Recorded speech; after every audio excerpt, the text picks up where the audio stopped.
Still, having an ally in Rome who shares his hostility toward liberal ideals presents a timely opportunity for Trump, especially as transatlantic relations strain to the breaking point. Unlike Ursula von der Leyen, the European Commission president who, despite repeated efforts, has been unable to secure a meeting or conversation with Trump since he left office, according to European officials, Italian Prime Minister Giorgia Meloni arrives with an advantage. She is a nationally elected leader who campaigned, in part, on a far-right platform.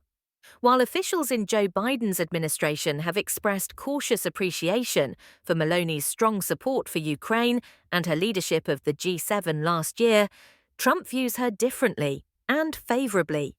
Unlike von der Leyen, who is seen by Trump's team as too closely aligned with Biden, Meloni offers Trump a fresh and ideologically friendly face. Ahead of her visit, one Trump aide described Meloni as a potential bridge to Europe, someone who could act as an intermediary with the broader European Union. "We certainly see her as a valuable interlocutor with the EU," the official said. Meloni herself appeared aware of the delicate role she was stepping into. Before arriving in Washington, she remarked, "I am aware of what I represent, and I am aware of what I am defending," joking that she felt zero pressure, despite the high stakes. At least publicly, Meloni received an enthusiastic welcome from Trump. "Everybody loves her and respects her," he said as their meeting began. "I can't say that about many people." Though critics in Italy accuse Meloni of playing both sides, courting favor with both Washington and Brussels, Trump clearly sees her ability to maintain strong ties with European leaders while cultivating a relationship with him as a major political accomplishment. Unlike leaders such as France's Emmanuel Macron, Britain's Keir Starmer, or Ukraine's Volodymyr Zelensky, whose recent White House visit ended in a tense, chaotic exchange, Meloni came to Washington without an agenda to challenge Trump's views on Ukraine or Europe's financial contributions. When Trump criticized Zelensky during their meeting, bluntly declaring himself not a big fan of the Ukrainian leader, Meloni notably chose not to intervene.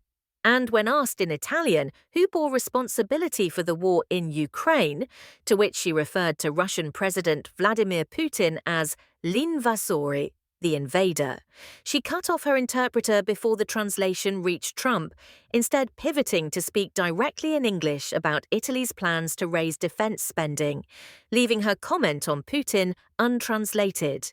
Though Meloni coordinated closely with von der Leyen before her trip and maintained strong ties to leaders in Paris, London, and Berlin, her leverage with Trump is limited.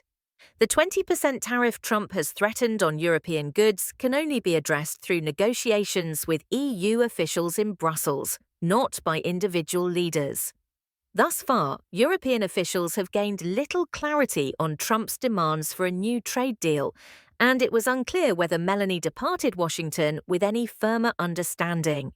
Still, Trump struck an optimistic tone, declaring over lunch, "There'll be a trade deal, 100%, offering a small glimmer of hope for avoiding a full-blown transatlantic trade war. On trade and defense, however, Italy remains far from Trump's ideal. The country enjoys a $45 billion trade surplus with the US, driven by exports of wine, cheese, and luxury goods, and spends only about 1.5% of its GDP on defense, below NATO's 2% target.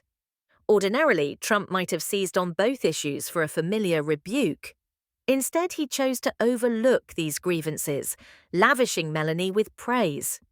"I would say that she has taken Europe by storm," he said. He even accepted her invitation to visit Rome for a future meeting with other European leaders, a sign that, at least for now, Meloni has succeeded in navigating the complicated politics of Trump's Washington.